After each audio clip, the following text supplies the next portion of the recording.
Good evening and welcome. I'm here talking to Ethan Gutmann, the author of Slaughter, an account of what he claims is Chinese organ harvesting. I've spent the last week reading the book, and the only thing I can say is it's been one of the most difficult experiences I've ever gone through. The book is horrifying. Ethan, I'm not going to start with the book. I want to start with you because I want the readers to try and understand that you do actually know something about China. You lived there.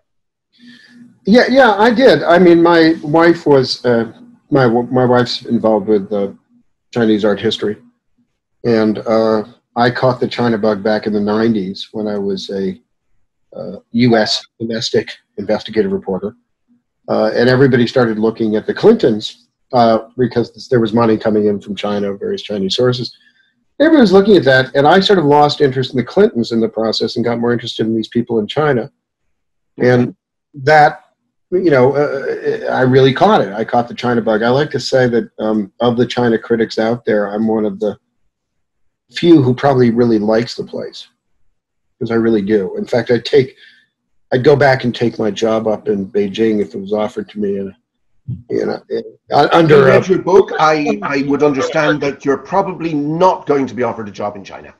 Not for a while, but if they were to reform, I'd be only too happy to take over my old position and sort of hawk American and Western companies. So between what years did you live in China? Well, that was basically 1998 to 2002. So it's that period there, and then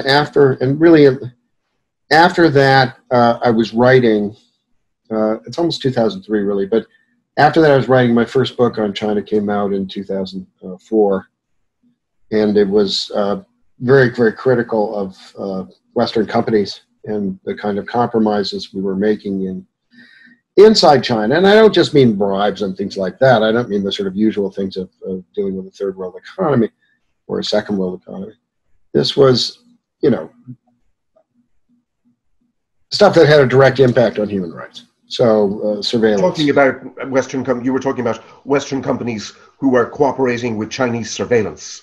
That is correct, and directly with the Public Security Bureau of China, which is really their FBI or CIA or whatever you want to call it. It's a secret police, really. And they were doing this directly. And then China did not, the internet was really new to China, and there were two different ways to go. I mean, everybody had a very optimistic view back then that what President Clinton said, trying to control the internet is like trying to nail Jell-O to the wall. And, it turned out the Chinese were actually the best ever at doing that, but they needed help. Actually nailed Jell-O to the wall. Yeah, they could nail Jell-O to the wall, and they did it by, using American corporations. Cisco was the classic example. They were in trouble because of the dot-com bust. And China became their savior at that point, because China said, basically, make us a new router system that we can shut off selectively whenever we like, that we can turn into an intranet instead of an internet anytime we want. And Cisco obliged. And that we can follow individuals on it. Yes. Very closely. And Cisco worked on that system and made it for them. And they have argued against this, but the fact is, I've been told by their own engineers who were in China, who had admittedly stopped working for the company, and admittedly I had to buy one of them the imperial dinner and actual shark's fin soup to get this out of him, but he said, they created this special router system. And that router system was one that was copied by Huawei, because Huawei was the government, Huawei was the military. Huawei still is. I don't want to get us into the Chinese internet. Well, not quite yet anyway. I want to talk about the book because there's an arc to the book. You start more than 20 years ago.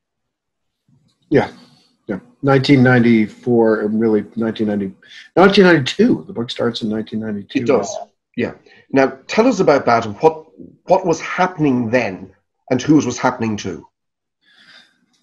Well, back then in '92, there was a program to use prisoner organs. That is, you'd shoot prisoners and you'd take their organs and you... These are death row inmates, murderers. Absolutely. Death row inmates. I mean, I'm sure some of them are innocent, but most of them probably aren't. And they were death row inmates. And for what it's worth, the court system had decided they were worthy of death. And then that was the system. Now, in the 80s, that was being used, in late 80s. There was still fairly small. In 1992, I have a witness, and I begin the book with him, where he describes this kind of ambiguous situation, describes the execution ground very accurately. About 20 vans, all with red crosses on the side, you know, these various centers, hospital centers and medical research centers in southern China. Just to be clear, that's an execution ground and 20 vans with surgeons pull up to dismember executed prisoners.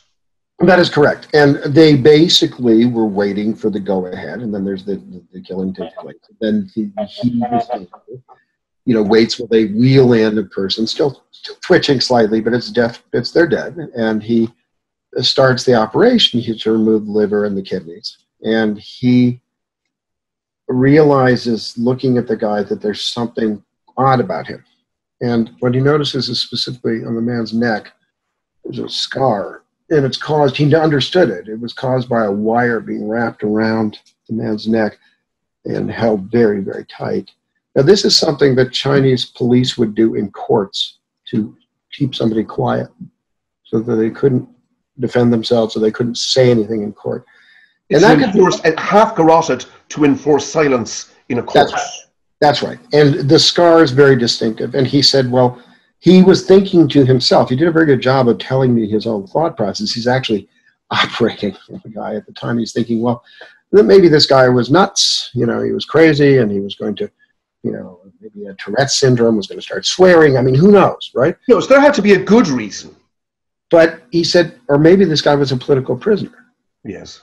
And that's where he started thinking something's really wrong here. And the reason he was thinking along these lines was because he was kind of an outsider in Chinese society. You see, he was a Uyghur guy. Explain to, like, for an audience, who are the Uyghurs? The Uyghurs really go all the way back to the Huns. The Huns of invaded most of the right? Yeah.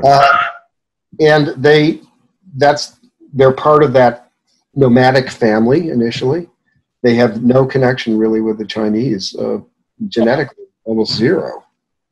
They speak a language that's quite similar to Kazakh language, to Kazakhstan. Even Uzbekistan, they can be understood there quite readily. As I say, genetically, they look quite different. They tend to associate themselves as being more Western, or at least Eurasian. And they're also Muslims. I mean, they became Muslims. Initially, they were Nestorian Christians way back in history.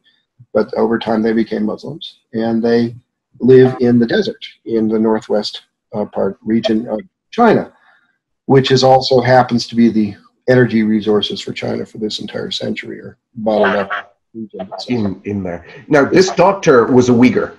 Yes, he was, and he was a Uyghur who spoke excellent Chinese and was obviously very, he wasn't integrated.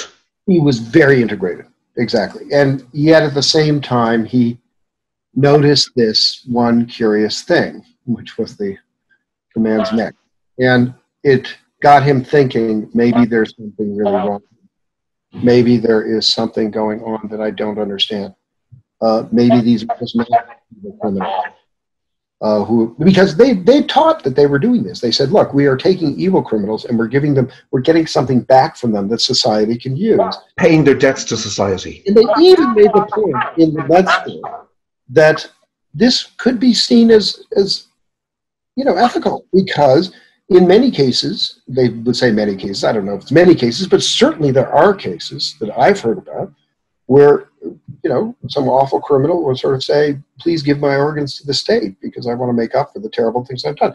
That is possible. That has happened. Yeah. Now, the difference is, of course, the idea that any Uyghur or Falun Gong or Tibetan monk or something would say something like that in their final hours is unlikely. extremely unlikely as to be impossible. Nobody goes that way unless they've been, tortured to a point where they've lost their senses. They don't feel any guilt over what they've done because they haven't done anything really wrong.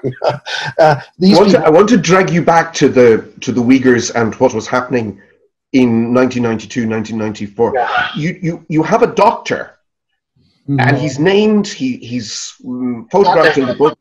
Oh well, that's yes. The earlier doctor in '92 is not named. No, he's not. But the later one is. He's still an active doctor in China. Yeah. Can't name him. Yeah, he's an active doctor in China. I was labeled to intercept him at a medical conference in Switzerland. Wow. And he spoke about this. How does he feel now about it? I mean, he must be racked. Very edgy. He's obviously wanted, because wouldn't say that I was a priest receiving confession, but I wasn't that far from it either. I mean, he was obviously wanted to talk about this, and he had never really talked about it. A much more extreme example of that comes a couple of years later. In 1994, you have a guard. This is a Uyghur guard who was in a paramilitary unit, Chinese unit in Xinjiang, in that same region, which is the Uyghurs called East Turkestan, the Chinese called Xinjiang. It's northwest China. And he was the only Uyghur in the unit. Okay, so it's basically Chinese secret police or paramilitary forces there to impose order on the country and so forth. And he was picked, I guess, because he had a nice smile and he was funny, and he's very good with languages and very bright. And he basically hears in 1994, I'm not sure if he heard it from somebody else, but I think he really heard it himself, but I'm going to just leave that where that is. He was always trying to separate his own involvement with it. But he's at an execution ground, or his friend is at an execution ground, and hears screams coming from the hospital vans. Screams? Yeah, screams. And these people are supposed to be executed. Well, that's right. And he says, well, what do you mean, screams? And he says, what do I mean by screams? I mean like screams like from hell. And he says, okay. He thinks, well, there's a lot of sloppiness around. In 1995, a doctor, Enver Tohti, he's now a good friend of mine, but initially was somebody who sort of confessed to this at Westminster. He was giving a talk. They opened it up for questions, and he sort of said, I don't have a question, I have a story. And he said, I did this with my own hands. So he was a doctor, and he was told to set up a team, and they were going to go somewhere on an adventure, he was told by his superior. And they went out to the Western Mountain Execution Grounds, which is not far from the main city of Urumqi. It's where the political prisoners are usually killed. And he was told to come around the hill when he heard the shots, and they sort of waited for the shots, and they came around the hill. And there was a man lying on the ground. There was about 20 people approximately, he says, who'd been shot. He wasn't sure. He was scared at the time, but they said, that's him, and he's like, this man's dead. He's thinking, I'm going to operate on him and help him. But he said, no, wait a minute, the man's alive. And they said, that's right, he's alive. Now take out his kidney and his liver, his kidneys and his liver. Wait, now just let me, because this is, this was early in the book, and I think an audience really needs to be, this man has been shot, but he's alive. He is alive. He's been shot in a way that was purposely, he was done, and it depends. I always get my left and right confused, but he's shot on the side of the chest and does not have the heart. And it's purposely, this man, as Enver Tohti, the Dr. Enver Tohti puts it, could have survived. Yes. It was not a fatal wound. No. His lungs would be damaged, but his heart. It was a major wound enough to put him into shock, put the system into shock, and that's exactly what it did. So he sort of turns to his anesthesiologist and sort of says, why are you just standing there? Why don't you do something? And the anesthesiologist says, what do you want me to do? I mean, this man is going to die. Just remove the organs. He's in shock. But he wasn't in complete shock. When he made the first cut, when Enver Tohti made the first cut, the man's chest heaved, and he made kind of an attempt of some sort of resistance, very light. And then the body kind of collapses again, and Enver goes to work. He takes out very quickly as he could, he took out the kidneys, he took out the liver. And then he made an attempt to stitch up the body because he knew that family members were around, and they usually want to get a hold of the body. So he thought, I'll try to make it presentable. Now, Enver tells that story in very different ways at different times, I guess because he had so many different feelings. He said, I was just a machine when I was doing this. The first time he told the story, he did not talk. He talked about it. He said it was much more traumatic the first time he talked about it. And he said, I could not look at the man's face because I kept thinking, I'm a killer. I'm a killer. I can't look at his face. Okay. He was very disturbed. And for years afterwards, he would think about it, but then he'd sort of put it in the back of his mind, and then he would occasionally go to a mosque. Maybe this person was Muslim. He'd sort of offer a prayer, go to a Christian church, go to a Buddhist temple, whatever. So he had this very much in the back of his mind for many years. But I think that was recognized by his superior, because the next day after this happened, the superior said, what happened yesterday, Enver? And he said, yesterday was a pretty normal day, right? And Enver says, yeah, it was a normal day. He says, that's right. So even back then, there was a tendency within the medical world to recognize the kind of person who could do this sort of operation regularly and those who couldn't. And I don't think Enver passed the test. Genuinely, I would suspect that not a lot of people would. Enver was forced to cut the kidney and liver out of a wounded man in the back of a van. That's right. The man dies, of course, by the really... Now, the only question I have here is, why? Why were they torturing a man that they intended to kill? Why not just kill him? Well, it's like if you cut flowers and you bring home flowers from the supermarket or whatever, and you cut them under running water, you get a much better result, okay? Yeah.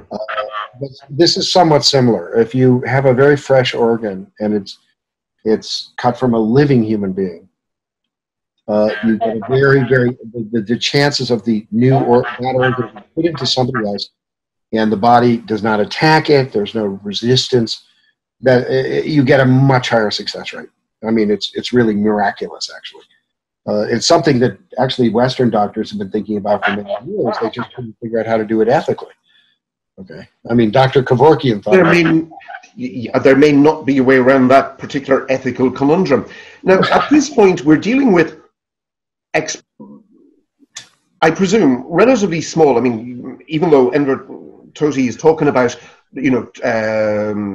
several vans, 20 people on the ground, we're not talking about huge numbers here, but we are talking about... No, that's exactly right. We're not talking about huge numbers. I mean, and similarly, the numbers that Nijat, the guardsman, the Uyghur guardsman, the guy with a nice smile and the good language skills, he, by 1996, he'd realized what was going on because one of the key doctors confessed it to him and said, this place was haunted to me. He said, what is that? He said, because we've done medical requirements. Now, I want to drag you back for women because I think it's important for an audience to understand. It's very hard to accept that any of this is true if you don't understand the sheer brutality of the Chinese state. This is not a state operating the same rules as we understand states operate in the West. You talk about in the Uyghur area the Gulja incident.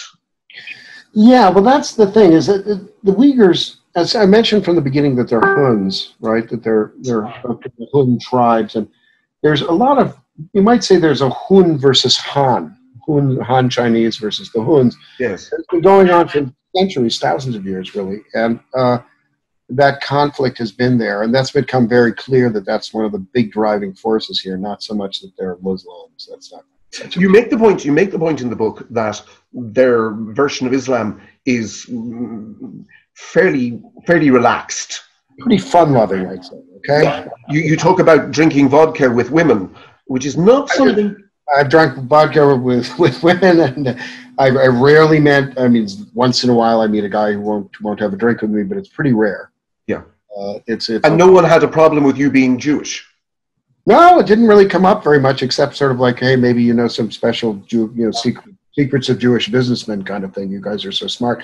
I mean, other than that, it didn't come up in a serious way. Occasionally, somebody who's has a strong belief in Islam will have some problems with Israel, but it's not a feature of the culture, not a feature of their Muslim culture at all. It's become sort of a feature to some extent because, of course, when you're being persecuted at the rate they're being persecuted today, you look to, well, there were two impetuses. One was to find the Uyghur sort of bedrock culture again. Maybe that's Islam. The second thing was to look for help in the world. And of course, the Uyghurs believed that Muslims across the world would come to their defense against China, and that did not happen. The opposite happened. But that's a whole other story. In 1997, there's a crackdown on various Muslim practices surrounding Ramadan, and the Chinese, the Uyghurs sort of rise up in this town of Gulja, and they have a demonstration. It's a very peaceful demonstration, but they shot them anyway. You make the point in the book that it's a group of young men, but they actually come on February 5th, which is, I presume, in that place, quite cold. Freezing. And these guys arrive, all these young men arrive without their winter coats in order to show they're unarmed. That's correct. Yeah. So they basically, the Chinese won't stand for it. They shoot a bunch of them. They arrest a tremendous amount of it. It's probably about 400 that are shot right in the beginning, and maybe a few the days afterwards. That's when you start hearing serious stuff about the organ harvesting. But most significantly, and then by the people are starting to receive their son's body or their father's body, but it's wrapped and they can't look at it. It's buried under Chinese guard, so that there's no way they can access to see if the body is still whole. At the same time, there's a young intern, and I don't give his name because he did talk in confidence. I still believe he probably testified with U.S. Congress calling in or something like that. And he was told to go into the political prisoner wing in Urumqi and take blood samples of all the political prisoners. And he thought, well, why is this happening? I mean, he asked his superior, and the superior said, these are bad people. There are 6 Chinese cadres, very high ranking, who've arrived at the hotel. They're looking for organs, but don't worry about that. All you have to do is take blood samples. Yeah, this is important. This is really important, because this taking of blood samples from prisoners, these type of exams, can really only have one outcome. Well, it could have other outcomes. I mean, there's been a lot of talk about that, but recently, because now the entire Uyghur population has been blood tested, everybody who's over 12 years old, the entire Uyghur population in Xinjiang. Everybody. That's not something like 12 million people. Oh, it's about close to 15 million people. 15. Yeah, and there are at least 16 or 17 million Han Chinese. None of them were blood tested. Only the Uyghurs and the smaller subgroups like the Kazakhs, and there's Kazakhs and there's Hui. So I'm Kyrgyz. That's new to me, and I want to come back because I think we're going to be coming back to where they are now. This is why it's very current. This is why the whole thing, in a sense. But this technician is sent. He's told that these are bad people, that there are party officials waiting for organs, but none of these people had been sentenced to death by a court. No court is operating here. No, well, we don't know about that. I don't know, actually, the situation of the political prisoners in there. And I couldn't say if some of them were outright terrorists or something like that. That's certainly possible.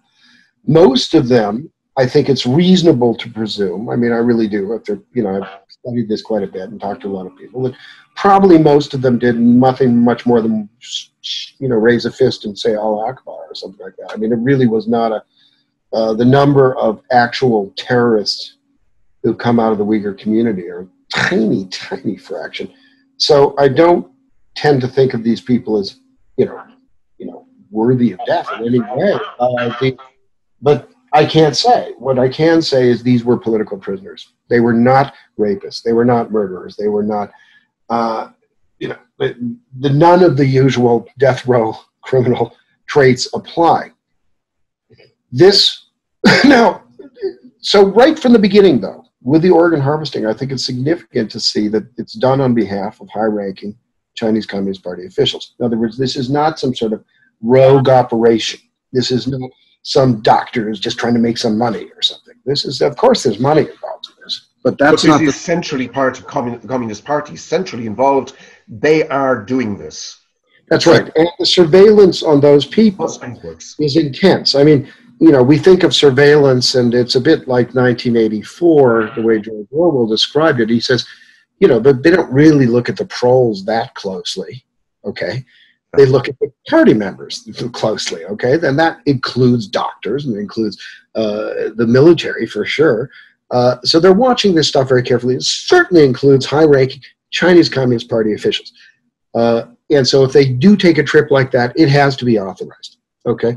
So none of this is off-piste, none of this is a skunk works. This is officially sanctioned within the party.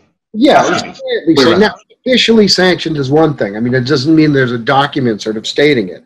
Yep. What it means is, it doesn't mean that they'd admit to it. It means that it's understood. This is okay. There's no problem with it. Now, there's no law regarding this. To drag us back to the arc of what's happening here, the technician goes back a second time. And does it some more. And each time he's met with a kind of quasi-riot, which is interesting because the Falun Gong were far more trusting of their captors later on. I'm getting out of the story. But, the Uyghurs really were suspicious of this, these political prisoners. And they sort of said, you're a Uyghur. How can you do this to us, right? And he's sort of like, well, I'm just taking blood. It's just for your health and so forth. And this other 6 officials have arrived at this point. It's about 6 months later. And he kind of rationalized. He sort of said, well, maybe these were just sort of spoils of war because the Gulja massacre was kind of like a war. And maybe this will die off. And it did seem to die off. In fact, after 1998, we don't get a sign of organ harvesting of political prisoners until in 1999, you have the biggest crackdown China's had since the Cultural Revolution. And that was on Falun Gong. Now, I have to stop you there because for an audience, it's 20 years ago. So there's a lot of people listening to this tonight who won't have any idea of who or what the Falun Gong were. So can you give a brief description? Now, you read my book, right? And so you know that I take great pains. In fact, my editors were incredibly irritated at me because I didn't even define what Falun Gong was until way into the second chapter of the book. And even then, I don't really define it. I sort of said, I'd rather you worked out your own definition, right? Yes. Okay. Now, why did I do that? Because, frankly, I have a lot of respect for religious people. I mean, they're people these are people who put their lives on the line. As far as I'm concerned, I'm like a cockroach with my feelers. I have no idea whether this stuff is true or not, and I don't know. And just to make it clear for an audience, you're saying that you don't know whether what they believe is true or not about their belief system. Yeah. I don't know the meaning. I do not know the meaning of the universe. I have no right to critique it. I have no right to look at their religion and I'm certainly willing to, without to be very observant. Critiquing the Falun Gong. Just can you imagine a 19-year-old who's never come across the term and just explain to us what these people were? Well, I think the best way is to say it. They're kind of like, I don't know. When I was growing up, there was a book called "Are You Running with Me, Jesus?" and it was by sort of a kind of a born-again Christian, and he was sort of saying, wherever I go, that's what sustains me, is that Jesus is with me. Okay, now this was a very straightforward. It's personal. There's a personal relationship with that kind of religion. This is very much the way Falun Gong goes. It does not have churches. It does not have a big structure. It's appealing to people in all walks of life. Basically it's a Buddhist revival religion. Okay, that's what it is. You compare it in the book to the Tennessee tent meetings. Well, not Tennessee. I was thinking more Midwest, but yeah. Okay, so but it's like the revivalist meeting, the tent meetings, these big things going up across the Midwest, and people. moaning and singing and doing all the things that people did when there was a revival. This is very much what Falun Gong is like. For Buddhism. Yeah, yeah. And it's basically taking the main concepts of Buddhism, boiling them down a bit, making them a bit easier. And it attracted people.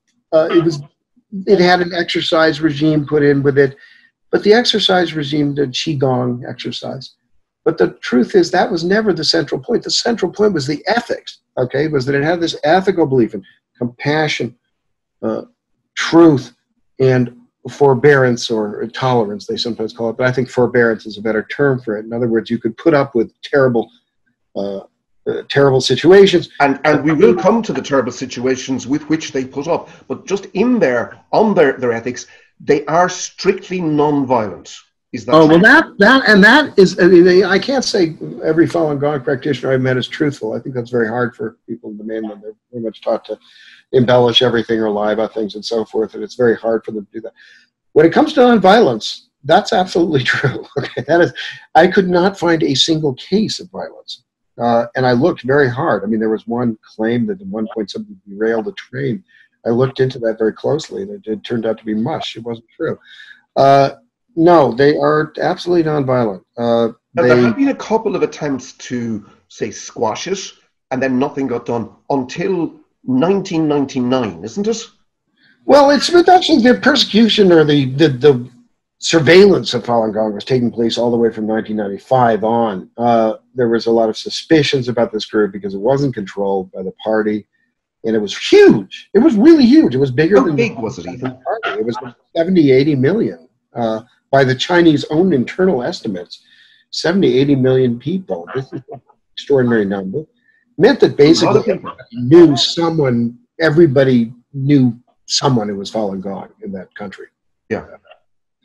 That's pretty significant. And it was also, there was very little money changing hands, which disturbed the Communist Party quite a bit, because usually when religious groups had grown up in China, they had, been a bit more Scientology or something. They sort of had a lot of money connected with money to change hands. You have to take this course, and that kind of thing. And that meant that you could, the state could receive some of that money, right? No one's getting anything off Falun Gong. And they weren't getting anything off Falun Gong, right? That's right. And they, at the same time, I think the deeper point about it was these values were not compatible with the new China. Modern China it's not that China is scared of the world. It's China wants to dominate the world, and so all these values that the Falun Gong were espousing struck them as very feminine. Sort of truth, telling the truth. Well, how can you make a good deal when you tell the truth? And compassion. I mean, this is useless. Okay. And forbearance, the ability to put up with terrible situations. This is like, no, other people are supposed to put up with bad situations, not Chinese people. So from their perspective, this was a step backwards, okay? And it is not just the numbers. There was a genuine cultural difference here. The party was not going to tolerate these values, and it wasn't going to tolerate 70 to 80 million people in a movement it didn't originate or control. That's right. And worst of all, it's not a movement that even came from the outside. So it was a genuinely homegrown Chinese religious movement. And that's a problem really later on for the Falun Gong, isn't it? Because we in the West simply couldn't get our heads around it. That's right. That's right. It's a little bit alien, and that's absolutely right. It's a little bit alien. I felt very alienated from Falun Gong when I first heard about it when I was living in China. In fact, watching the persecution of Falun Gong when I was there in 1999, it was as if I was I'd been invited to a friend's house for dinner, and suddenly the whole family had this terrible argument. I mean, really awful argument. And you're just sort of sitting there kind of embarrassed and just wishing you weren't there. That is how I felt about it. I really sort of didn't like both sides, didn't want to take sides, wasn't interested in taking sides. And it was only after a very long period that I could even write about the group that way, is to say, okay, well, this is sort of like a Buddhist revival movement. The fact is, Falun Gong, what makes it kind of interesting as a group is that if you ask Falun Gong to define themselves, and they're not culty at all, they will argue for 10 days about the matter. I mean, this is the one thing. I mean, intellectually, Yeah. The intensity and amount of argumentation that goes on is not indicative of a cult at all. Okay. Also, vitally, you make the point in the book that, like, if it is a cult, there's nobody coming out going, we were brainwashed, we were robbed, none of that, which is entirely different from every other single cult we know. Well, this is a really important feature. And again, I felt like, what is the point of me sort of saying, well, it's not a cult because it doesn't meet certain specifications? First of all, what are the specifications? This is academic.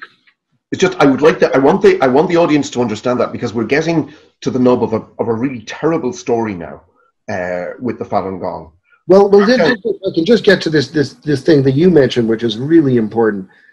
I said, okay, what's the point of me as an author telling somebody I don't think it's a cult? Okay, it's not much point. I mean, really, I said, there is a very simple test you can do, and anyone can do this. They can do it right now. Go look for anti-Falun Gong sites on the web. If you find one that is constantly updated with new members coming in and saying, I had this terrible experience, I wasted my life, my health got worse, whatever, they ripped me off of money, there was sexual abuse. If you can find a website like that that's not Communist Party run, go ahead, tell me about it, because I can find a website like that for, well, I don't even want to, I'll get nasty hate mail, but you know, any of the cults. Let's not fall foul of the cults here. We won't name them. I won't name them, but you can look them up for yourselves. You all know what they are, and you can look them up. And they're amazing websites because people are constantly coming out and giving these stories. They're very heartfelt, and they're very moving, actually. I mean, the Children of God, for example, I mean, these are people, young people who are sexually abused by the group. There's no accounts of this from Falun Gong, but no. The problem seems to be that when the crackdown starts, the Falun Gong people don't seem to understand that it's serious, do they? It takes them a while to actually realize that this is happening to us and the state isn't about to reverse it. That's right. It takes them a long time. There's a kind of belief that the state is kind of like your parents, and one parent can be good and one parent can be bad. So maybe daddy's bad, but mommy's still good, and maybe you can sort of appeal to mommy. Yeah, exactly. Mommy will appeal to daddy, and then he'll change his mind. So there's a lot of attention spent on that in the early days. Meanwhile, they're being arrested. Meanwhile, they're being arrested. They're going out, and this happened on its own, that people would start to just appear on Tiananmen Square. In fact, the amount of people who appeared on Tiananmen Square who were Falun Gong protesting was probably greater than the number of protesters in the Tiananmen Square. But it's spread out over several years. Yes, but it happens over several years. It's completely non-organized, so people just go whenever they feel like it, and it's sort of something that happens kind of every day. They get dragged. Now, I think it's important also for an audience to know what that protest was. What sort of protest did they do? Well, basically, they would usually pull out a banner, or they'd hand out flyers, or they'd pull out a banner saying Falun Gong is good, something like that, and then they'd be arrested. In many cases, people went to the National Appeals Office, which is the only place in China where a Chinese citizen has the right to legally complain about his government or his or her government. That is the National Appeals Office in Beijing for the entire whole of China. Well, they have them in many of the cities of China, but the real central one is Beijing. Okay, so if you have a central complaint, you must take it to Beijing, which was made very clear to the Falun Gong. And then they were like lambs to the slaughter. I mean, they'd all appear at the appeals office and write these very nice statements, and then they'd take them off. It's like, thanks, appreciate the statement. Yeah. And they'd take them off to detention. Now, when we say detention, okay, yeah, you give very, very good accounts in the book of what happened to people initially. I think the one that really interested me was a man who had been studying in Trinity, Ming Zhao. And did you recognize him in the book when in the chapter where I talk about the woman? They've got a woman from America. Yes. He says this very handsome guy. Yes. He's so, right. Did you recognize him instantly there, huh? That's a special moment, because for you, he was somebody you already knew. I knew of him, but that incident in itself is worthy of a film that you recount there, and you describe it magnificently. She's an American woman who goes on to write effectively a memoir of the persecution. But that moment when she's arrested with Ming Zhao, she doesn't know him, they're in a police cell, and he starts doing the Falun Gong exercises. That's right. And what happened? Well, she joins him, though she needed to pee really badly. I remember that. She mentioned it several times in the extensive interview. And he doesn't remember the incident nearly as clearly as she does, of course, but that's because he got beaten up. They made that you can't do this exercise. So a horrendous beating. Yeah, horrendous beating. And this is what fascinated me, is he kept getting up. And she was clear on this point. She's a very credible witness, a very lively person. And she said he just kept getting up. It was like some sort of film or something. It was sort of like they'd beat him, and then he'd sort of get up and start doing the exercises again. They'd beat him again. And these were these were tough, well-built policemen, and they were going at him. Yeah, it's an amazing story. And he basically then, through his sort of damaged lips, it's all swollen, he sort of says, they sort of take her off, and he says, we'll meet again. And she signs rejecting Falun Gong, and she's on a plane back to America. Zhao Ming goes on to become one of the people who kind of breaks with what was the Falun Gong orthodoxy at the time, which is we have to appeal to the government. And he started saying, no, we can't appeal to the government anymore. They've been given their chance. They're never going to reverse this decision. We have to appeal directly to the people. And that's where he really gets in trouble. Now, he's in Ireland. He's an Irish student. He's back in Dublin. He's a master's student in Trinity, and he comes back to China. Yeah. And he's a great student. He's really a genius with computers and so forth. And he comes back to China to protest. And he ends up in just absolutely horrendous torture. And I've spent almost a chapter on him. I want to keep this relatively family friendly as much as possible, and that I have to say that about what he endured. 2 years of non-stop torture. Yes, it's really bad. He, in a sense, I mean, the worst is that he's sort of constantly being tortured by thugs. That is, the regular prisoners are given license to do whatever they like and to make Falun Gong an object of their amusement. And so he's put into a tiny cell with, what you say in the book, 16 hardened criminals who are told to break him. That's right, and they do. Then they don't, actually. It's only when, and Ireland deserves great credit for this, because the Irish government really stood up for him in a way that most Western governments did not stand up for. To put it on record for the Irish listeners, that was Bertie Ahern who negotiated the release of Ming Zhao. And it's a great chapter, except for one blemish, which is before the Chinese government let him go, and they'd already do it. They take him into a room, and with I forget quite that, it's in my book, but it's something like 10 policemen, and they basically shot him with electric guns. They all have electric guns, and they shot him. You describe it horrifyingly in the book. Yeah, he goes into a spasm. They use electric shock devices, which I think were designed in the West for the Chinese, and they electroshock him until they break him. Well, I don't know that they were designed for the Chinese, but they certainly were designed. They were sold certainly to China. Not that the Chinese couldn't come up with something like that similarly. But these are high voltage electroshock battens. They were, and they liked the Western ones, and they used them on him, for example. They used them on many people, but not so effectively. This was an attempt to and they broke him for the first time. He had never signed a real statement rejecting Falun Gong. He'd never signed a statement saying he loved the Communist Party and that he'd been completely misled. He never signed a statement, giving names about people who were in Falun Gong. But this time he did. It was the only time where he finally lost it, and he wasn't happy about that, of course. But he's a very. And then he was immediately. He was at this point. They had decided to free him. The negotiations had been done, so they freed him. and he flies back to Ireland.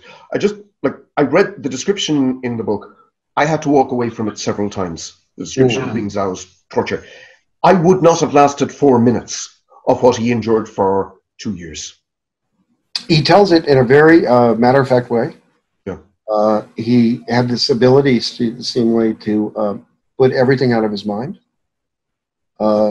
when these things were happening. I don't quite understand how he could do it, but he did it. I sort of was expecting him to say, oh, I'd concentrate on some Falun Gong precept. He didn't say that. He just said, I could put everything out of my mind. But people like him were causing a big, big problem for the Chinese. Because it wasn't just him. There were quite a few, and they had different ways of dealing with this. You make the point in the book that around 25% of the arrested practitioners were hardcore refuseniks. These were the guys, they would not change. That is correct. And then not only that, they wouldn't change. In many cases, they were fairly loud about it. So one woman I interviewed, Wang Yuji, is, literally she would just scream at them endlessly, the guards, while they were torturing her or force feeding her. You describe her as the most courageous activist you ever met. Well, certainly she's the toughest. Yeah. And I was very impressed by her, and I spent 3 days interviewing her. And she's also had an interesting soft side, which I did not expect. From the very beginning, she said, I'm going to tell you my dreams. I'm going to give you like a treat. And that was incredibly helpful because, and this is where the organ harvesting actually first enters the book. You see, up till then, you're just sort of telling these tales of persecution and so forth. I think the persecution is important because I want people to understand that China is not a Western state. No. If you're arrested in China, you have no rights, and they can do, as a later doctor tells you, you can do anything there. They can even cut your dick off. That's right, and it's not like an Abu Ghraib situation either. I mean, there's humiliation involved and so forth, but this is really, the torture is so extreme. The force feeding is so damaging to the. In Wang's case, she's hoarse, and she doesn't have any of her own teeth. They broke all her teeth. It's all new teeth, yes.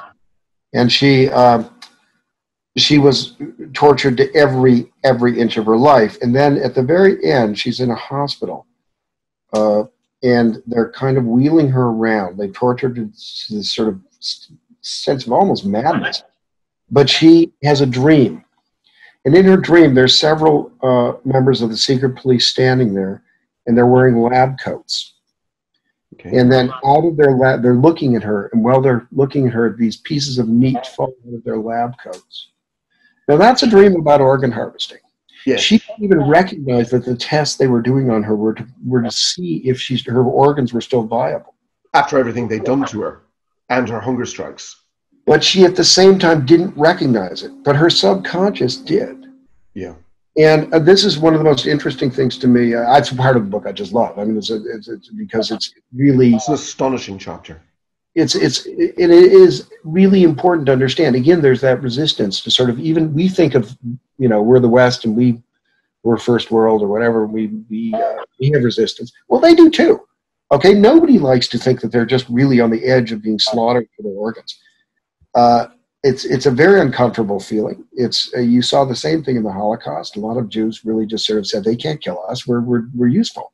We're doing labor. We're valuable to the state. Well, that was actually truer for the Jews, but it's not true in this case because these people are worth these days about $500,000 each person. How's that made up? I mean, how do you get $500,000 out of a human body? Well, it's pretty easy. Let's take a foreign organ tourist because that's the best example. And there you can get to the $500,000 very quickly. Now, what's the big thing that people are looking for right now? Well, lungs, right? So we just had this case of the 2 lungs being transplanted in China, and they made a big fuss about how successful they were. I want to come back to that. First. Concentrate on the money for me for the moment. $150,000 for a lung. He's $150,000 US. Okay. $300,000 just for the lungs. Yeah. Maybe more like euros if you like to use euros. Yeah. Probably there's a little, especially if you pay a little extra, you get better service and so forth. Heart easily 150 to 175. It's sort of a seasonal price. liver used to be 90,000. It's now about 100,000. Okay.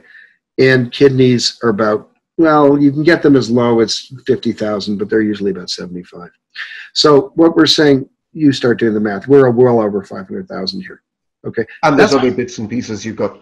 You said about skin. Well, there's also the eyes. This is another 30,000 if you take the corneas. But that's chump change here. Yeah. Okay. You know, all the wigs in China, you know, it's up 200% over the last 2 years, the wig exports. Why? Well, because they've got all these Uyghurs now in captivity, and the first thing they do is shave the women's heads. That's a lot of hair. That's a lot of human hair, and it's not being just put into pillows or something like that. It's being made into fairly sophisticated wigs. Sorry, but they shave the women's heads when they take them into prison if they have long hair. They shave all the women's heads, yeah. And you actually, there's a very structure about it where you actually just put your head through a hole and it's just sort of shaved. You don't even see who's doing it. And they harvest their hair first. They harvest their hair first, and hopefully they don't harvest the rest of them. And I'm sure most of these people are getting out alive. There's no question. But the numbers, and I'm going to come out with those numbers over the next 6 months, are shocking. The numbers. Okay. I'm going away from the arc of the story slightly. That's shocking stuff. But I want to pull you back. The Falun Gong are now being persecuted. We have some idea of the sort of tortures that they're being put under. But at this point, you say that they start organ harvesting Falun Gong prisoners. Yes, and I don't think that was part of the plan. I mean, one of the things that I think comes through with this whole persecution of Falun Gong was that it starts from one thing and it moves into something else. In other words, it becomes what academics like to call an action-reaction phenomena or whatever, but you can just say it's cause and effect. That to a certain extent, the Falun Gong, they don't become more radical. But anyone who's in a situation like this, being tortured and this, you know, tremendous persecution, and millions, actually at one point there's almost 2 million Falun Gong in custody, that does kind of radicalize you. Now it doesn't turn you, Falun Gong doesn't break from the nonviolent point. They stay very pure in that regard. But there is a tendency to, they speak differently about it. They do two things simultaneously. One is they stop saying who they are. So that was really interesting. They just won't give their names. They won't give their names because the feeling at that point is they know that if they give their name, the family gets persecuted. Their family will get persecuted. The kid will get kicked out of school. The husband, if it's a woman, the husband will lose the job. The old, you know, their grandparents will start starving. You know, it just all these terrible things will happen very quickly. So they gave up on that, and they'd ask them, what's your name? And they'd say Falun Gong practitioner. And they say, well, okay, where are you from? What province? They'd say the Cosmos. Okay. That sounds like kind of like a joke to us, but to them it was a strong move. It was sort of saying, you can't do this to me. You can't do this to my family. You're not getting at my family. But you're not getting downside to that. No, but it also meant, and I think David Matus has written about this very well, Canadian human rights lawyer. He was in many ways one of the two godfathers of this investigation. He said this put them in a very, very vulnerable position because it meant that the families could no longer advocate for them. Okay, there's not much advocacy that can go on in China, but you can have an effect. If somebody goes out and keeps driving to the prison camp where you're located and says things and tries to bribe people and brings gifts, things can happen. And they stop being because they're nameless. They're not traceable anymore. That's right. That's right. And they become very, very vulnerable. And it's around the end of year 2000, going into 2001, where we start getting the first cases of Falun Gong women in particular who were being taken to hospitals, sometimes with 2 armed guards per woman. And for non-violent prisoners. They're totally non-violent prisoners, but the Chinese were very nervous about this, okay? There was a lot of tension surrounding this. And they would take them to the hospital, and they'd give them tests. And these were very unusual tests. I mean, they basically were just concentrating on the health of the organs and nothing else. In other words, it didn't matter if you were had been tortured. It didn't matter if you were, there's nutrition there. It didn't matter. Lots of things did not matter as long as the organs were intact. You account in the book that they examined in these tests, they took quite a lot of blood and they examined corneas as well. Well, that was the most interesting thing to me, because as somebody who's an outsider on this, of course, I'm hearing about these tests which didn't really seem to make sense. And the classic one was the corneas, because they'd spend 15 minutes, the doctor would spend 15 minutes looking into their eyes with the light very carefully, bright light looking in there. And then, but they did not do a peripheral vision test. They didn't do a focus test. They didn't do no glaucoma test. Nothing involving actual eyesight, because that didn't matter. What mattered was the health of the tissue, this tissue that can be pulled out of your eye. There was no interest in anything else.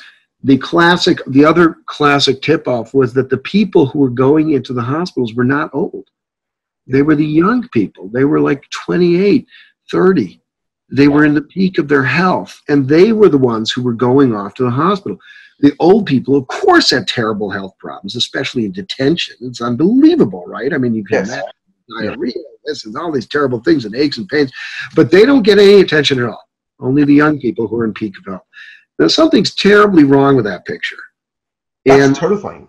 It is terrifying. And when you start hearing that again and again from completely different people, not exactly the same story, but very close, and you start hearing that from other people who are Tibetans and other people who are Uyghurs, you have a problem. That's precisely what happens. And you make the point that very many of your witnesses didn't put the story together. They mentioned this as, oh, there was a day that we were tested. Oh, there was a day we were taken to the hospital. But they don't know why they were taken to the hospital. No, they didn't even think about it. In fact, several of them accused me of sort of like not running a very good interview, because I kept asking about it. So, I mean, there's this tendency to sort of like, what's wrong with you? You're such an idiot. I mean, you don't even... Why is that important to you? They beat the shit out of me. Yeah, exactly. They beat the shit out of me. And I had the spiritual struggle I was having. I mean, there were so many other things they wanted to talk about, not this medical stuff.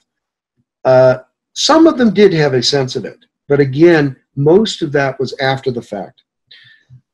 In many cases, particularly with the ones who were coming out of maybe more peasant background or something, really hadn't even heard the rumors about this.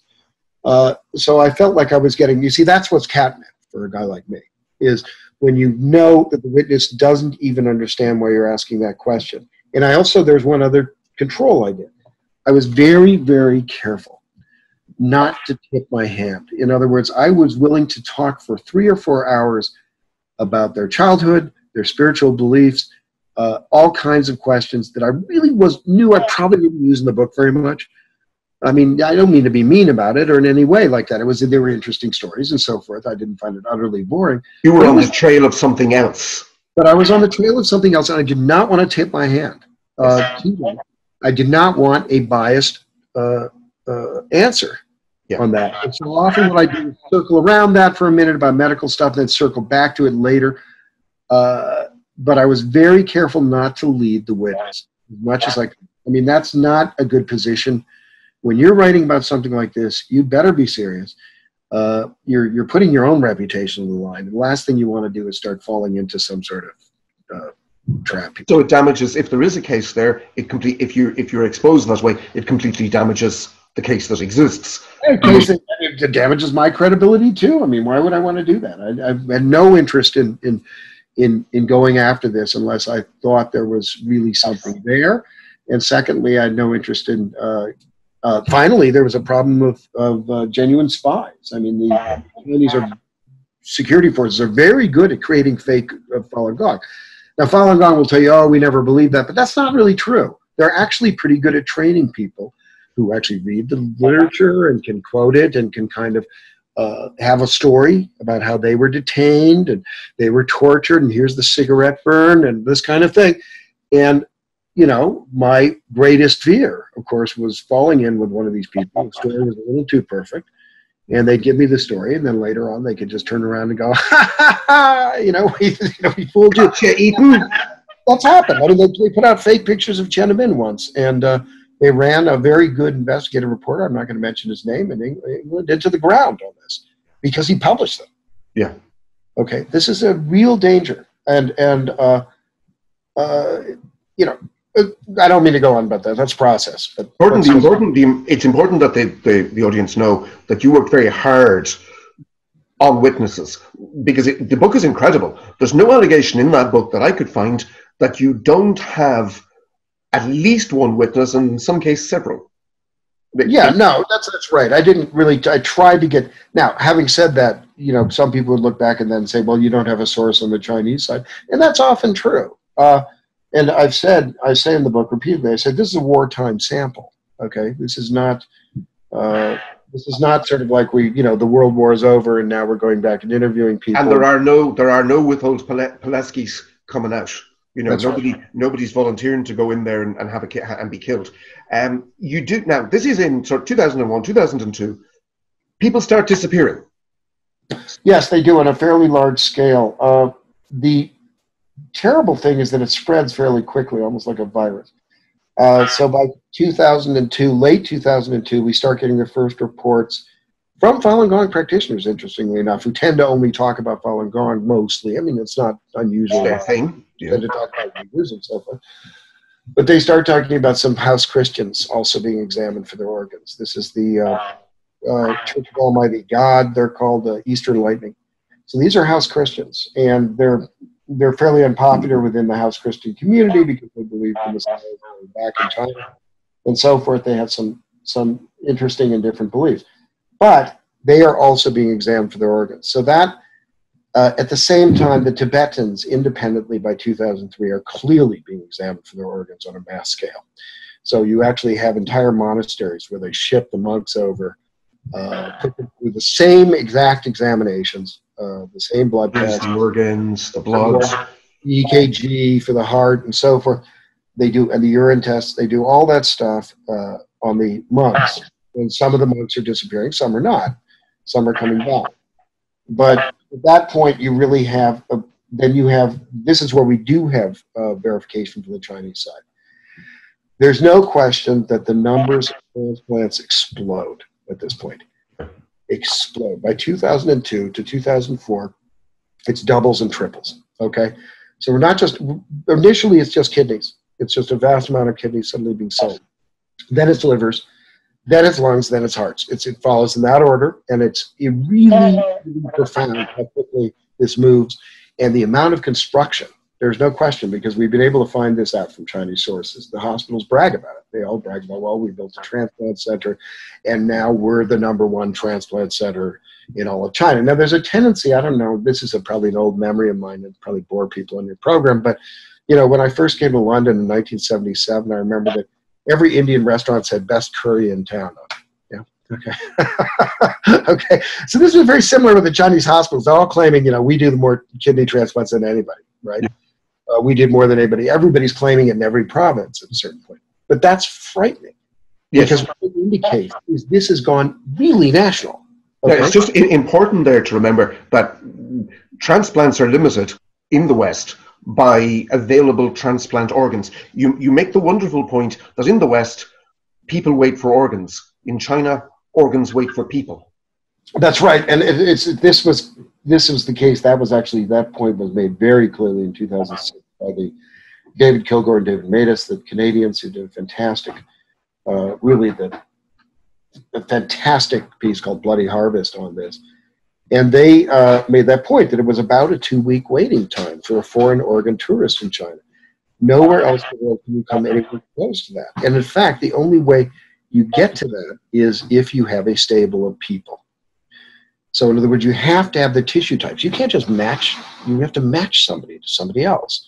It's not easy. And the match has got to be pretty close to perfect. Otherwise, you will get it. You'll be rejected, even with the advanced drugs. That's right. And what you see is what we've learned since that time, since 2006. It's not just 2 weeks. They actually started doing emergency liver transplants in China in several hospitals. That meant that a person would come in with an acute liver crisis, and within 4 hours, they had a new organ. Now, that's simply impossible. 4 hours. Without having a vast stable of tissue types, we're taking them to organ. Yeah? So you come into Somebody, 4 hours. now I'm presuming this is somebody with money or power, comes into a hospital, their liver has failed, they're going to die. Yes. In the West you will, because it's simply not possible to get a liver that quickly. And within 4 hours, they can have a human liver. That's correct. That matches their own. This is impossible to do. It was even impossible to do with prisoners. See, regular prisoners, those death row prisoners that we were talking about, they live pretty hard lives. You know, a lot of them are drug addicts and so forth, but the hepatitis rate is, you know, way above 50% on those people. And you really can't do it if you've had exposure to hepatitis.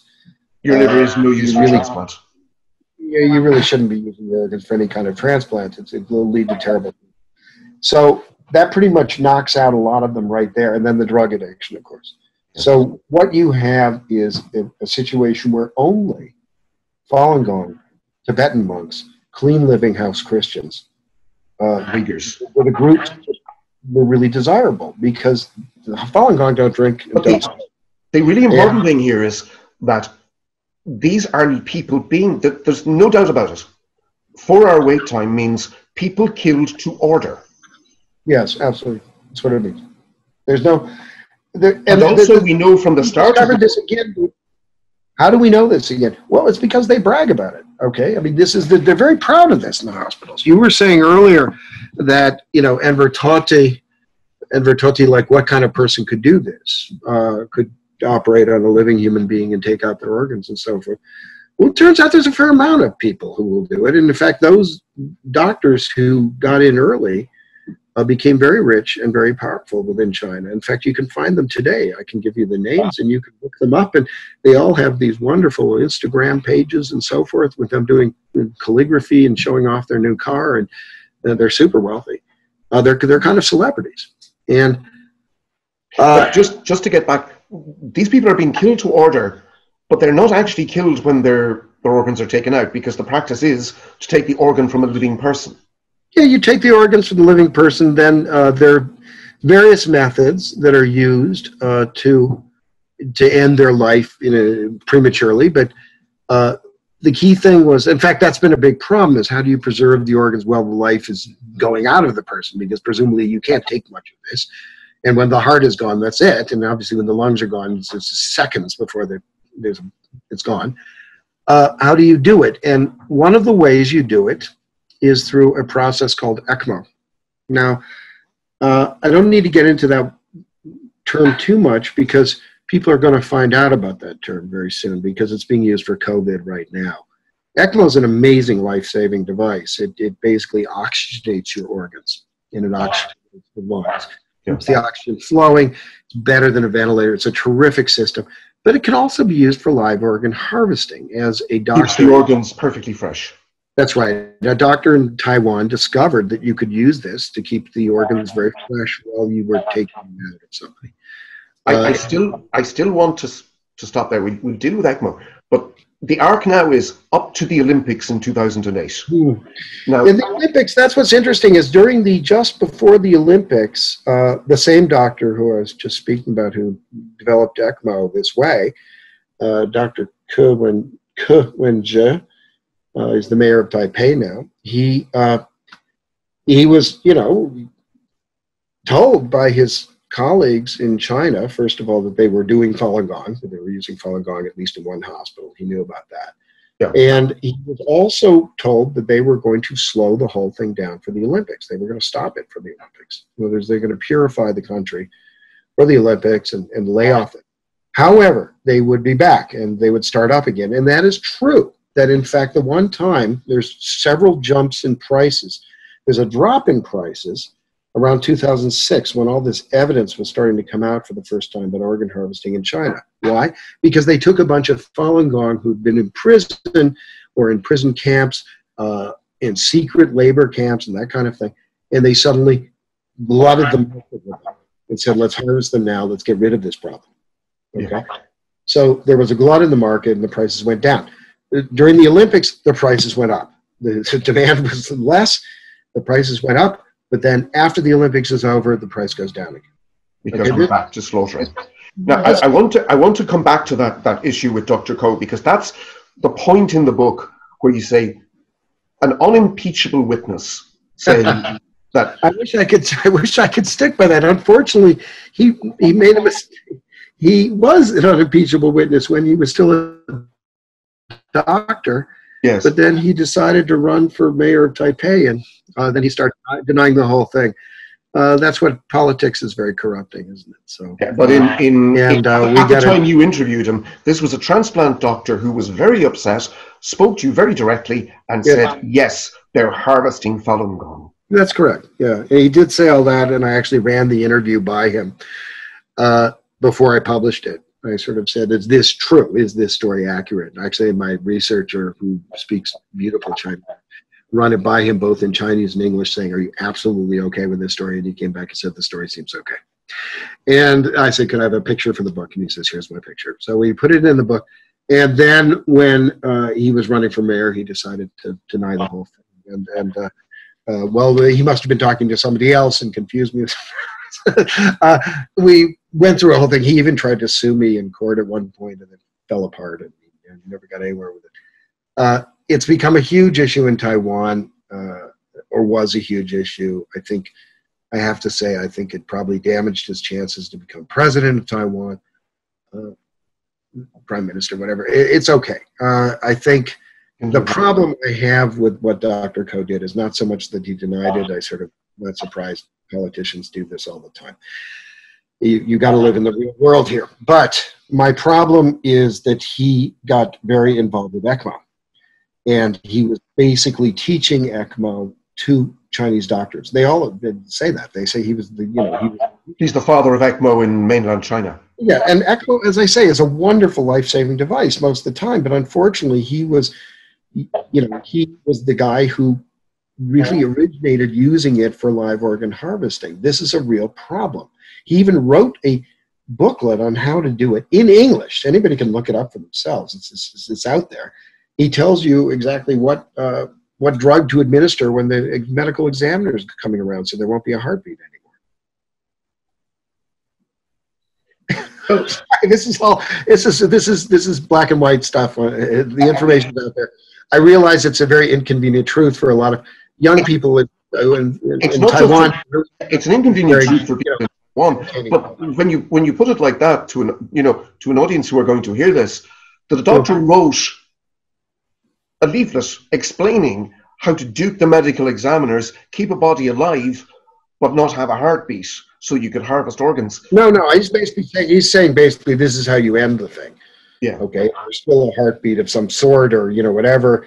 This is how you can end it. And this is back before they're doing really heart transplants. They're not removing the hearts, but this is all the way back in 2000. So they're concentrating on the kidneys and the liver. Yeah. The point is that he, got very involved in this, and he got involved in a terrible way. And the whole thing is based on a misunderstanding. I'm so glad to be in your program because I'm going to reveal that. This is something that's going to come out in my book. But I now understand, because I went back and interviewed people from his campaign and said what was going on in his mind. Why did he even give me it? It's so crazy, right? Why would he tell me about this? Well, it wasn't a complete confession the way I understood it. You see, he thought I was from the CIA. And my researcher, I don't know why he thought I was from the CIA, because I come across, I think, as a very straightforward guy. But my researcher at the time was an Israeli, and he had these fantastic eyes. He doesn't blink almost. He just he's a younger guy, sort of stares at you, and very clear blue eyes. And I think he honestly just thought we were, I was from the intelligence agency. I already had everything, and so he was going to tell me the best way he could. Yeah, he figured you already knew. I honestly, that is the way it came. Yeah. So the whole thing is kind of a comic misunderstanding concept. Well, it's comic except for the people who are getting. No, I don't work for this. I want to bring it. You see, I have a puzzle here. Falun Gong was cracked down on in 1999. It was 70 million. Well, they didn't all end up in camps. You talk about at the height probably 2 million in the camps, in the camps and the cells and the detention centers. But Falun Gong can hardly be an issue now. There can't be many young Falun Gongers in Chinese detention at this point. Well, I agree with that. I think the attrition rate has been terrible, and they've gotten older. And They can't all be in camps. I agree with that. And that's why I think China had a little bit of a crisis, because they overbuilt these transplant centers. They built, they were doing about 60,000 transplants to 100,000 transplants a year. We were able to show that very effectively in a report in 2016. But, okay, so where do you get the organs from? And clearly they have been slowing down the rate of executions of regular prisoners. Okay. So, well, what happens? In 2015, that's where you start having this massive testing of the Uyghurs. So that opens up this whole new population. As I said, there's about 15 million Uyghurs. And suddenly you've got all of those, pretty much most of those 15 million have been tested. I say the ones under 12 haven't been, but everybody else. They're by order of law. These health checks were law. As I say, they only applied to Uyghurs. They did not, and not to the Han Chinese in the same area. The Han Chinese did not get them, and they weren't expected to do them. They said it was for their health, but the interesting thing was they were including a DNA test. Now that DNA test as well, a cheek swab, was misinterpreted, I believe, by Human Rights Watch, which said, oh, well, that's about surveillance. And it may well be about surveillance in the sense that you can then track down family members based on the same DNA test, yes? But it also happens that DNA can be the perfect way to do tissue matching, especially in conjunction with a blood test, because if you give the two things together, they support each other, and you get a perfect picture. So you can know precisely who will be a tissue match. Beautiful tissue matching. I mean, immaculate tissue matching. And this, you know, again, for us, it's not a big deal, but if you're in that business, that's what you want. That's what you bring. That's what China brings. And that's where they make the profits. And that's where, that's where the confidence of all these organ tourists from abroad coming over comes from, is that people are coming back saying, it worked. I had a good, I had a good kidney. I got a new liver. I'm okay. I rose out of my hospital bed. I haven't been out of my hospital bed for 10 years. Now I'm back. Right? What about the fact that the Chinese... It's amazing. Okay, this stuff is like a second life. They've made rules it's particular about organ tourism. It's banned, isn't it, in China? Was it? Well, what's his name? The minister, the deputy minister for... Well, it was officially banned.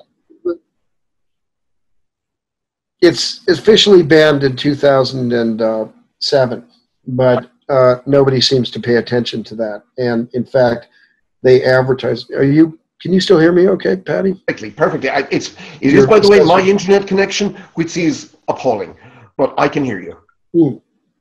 Okay, well, here's the thing. So in 2007, they make an effort, or they claim they're banning foreign organ tourists. But the fact is, they were advertising from 2008 on, they were advertising in English and Arabic for Tianjin Central Hospital, which does more foreign organ tours than any other hospital in the world by far. It does about 5,000 transplants approximately a year.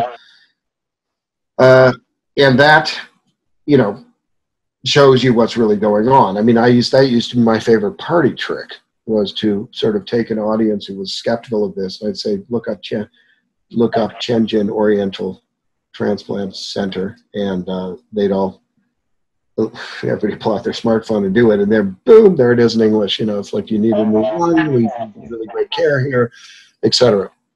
And you can only do that, just to point it up for an audience. You can only do that if you can kill to order, because you can't tell someone to come, we'll get you along, and then say, oh, well, you could be a year waiting. That's right. Especially in China, you can't do that.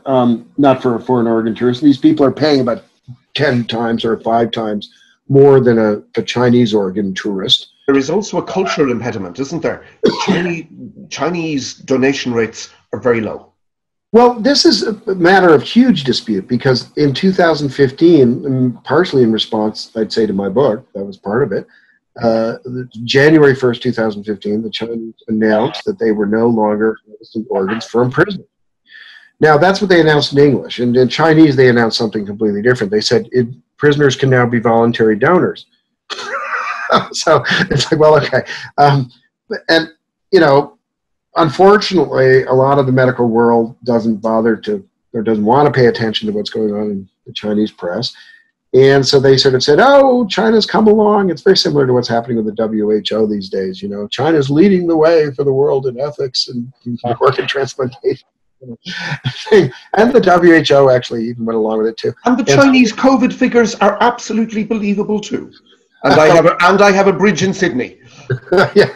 Well, so the point is but this has been going on for years. We did it with that. Now, a guy named Matt Robertson and a wonderful surgeon in Israel, Jacob Levi, and I'm sorry I don't remember the statistician's name right now, but it's on the tip of my tongue. The three of them got together and actually examined the voluntary donation figures. What they discovered was that it was all based on one equation, which was supposed to show exponential growth. Actually, it's very similar to what you're seeing with COVID these days. They're using more sophisticated ones now, but they're just by using absolute equations to show the thing, plateauing and doing what an epidemic curve is supposed to do, which is go up and then go down again. And right, and the chances of real world this was based on an equation. Yeah, they weren't real.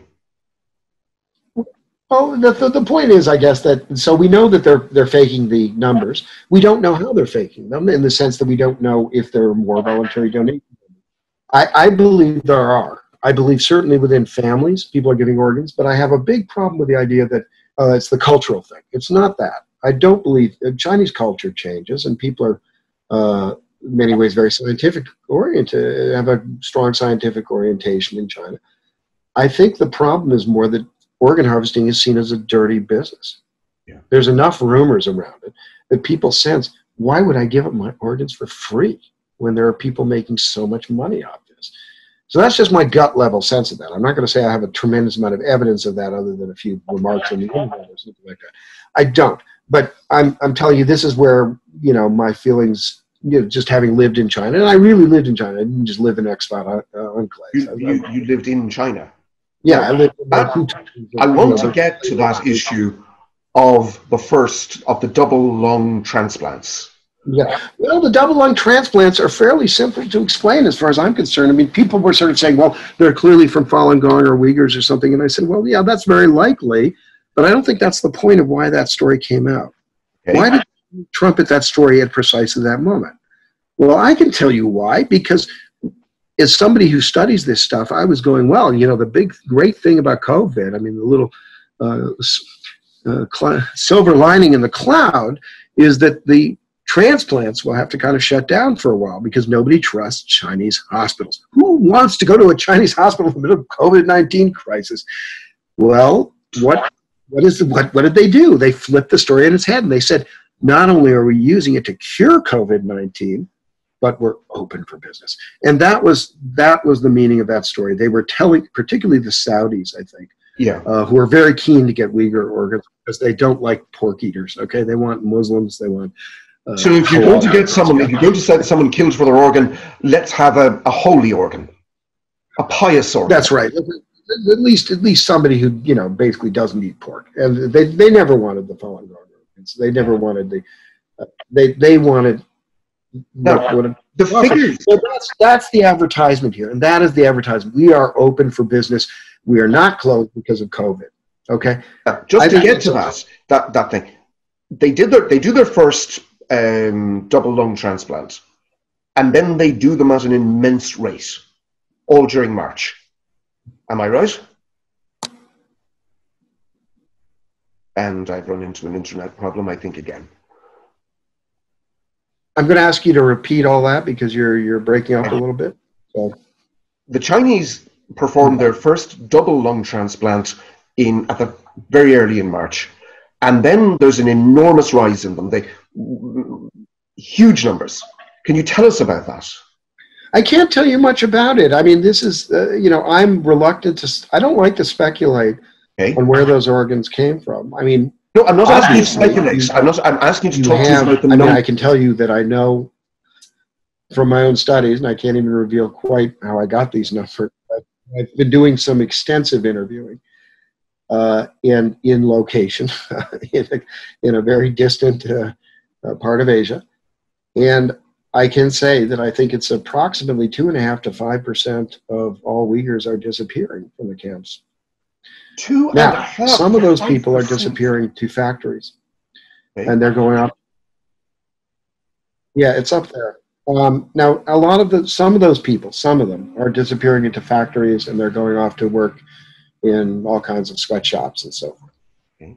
Some of them have even disappeared into hospitals where they're used as, for grunt work in the hospitals under a very dangerous situation. But I believe that at least half of them, approximately, if I had to put a number on it, are being used for their organs. And the reason why I believe that is because the people who are sent off to do work for factories are usually sent off when they're fairly young. They're often female. They're light of finger. They really can, they're very useful as workers. In the case of the ones who are disappearing, the average age is right about 28. What is the favorite age to harvest? And this is in all the medical literature of China, 28. Okay. This is when your organs have grown to they've matured, but your health has not started to fail. It's the perfect point, right? This is the point where you really can. I just want to come back to the numbers. Get the maximum health benefit. I want to come back to the numbers there because my understanding is that there are around 1 million. So now what we're looking at, it's really disturbing. Now, one of the questions I often ask the witnesses, these are people who came out of the camps, they said, look, this is a really embarrassing question to ask, but did you, these women who disappeared, were they sexually attractive? Were they beautiful? I'm really sorry to ask this question, but and then they'd come back and say, well, it's kind of rude to say this, but no, they weren't. I'd say, well, how would you describe them? They said, healthy. All right, so we have a real problem here. Okay, this is a captive population, in a sense, even more captive than Falun Gong. Falun Gong was distributed throughout the country. Now we have a captive population in one region. Who have been blood which they can pull from at any time. They've all been blood tested. They've been blood tested again once they got into the camps. They can pull new people into the camps. They have that data too. We're in a very, very difficult situation. The Chinese have doubled down on this, as far as I can tell. Even the double lung transplants are also about COVID-19. EKG, urine tests, various probes that are used to run the kidneys and the liver. This is a real problem.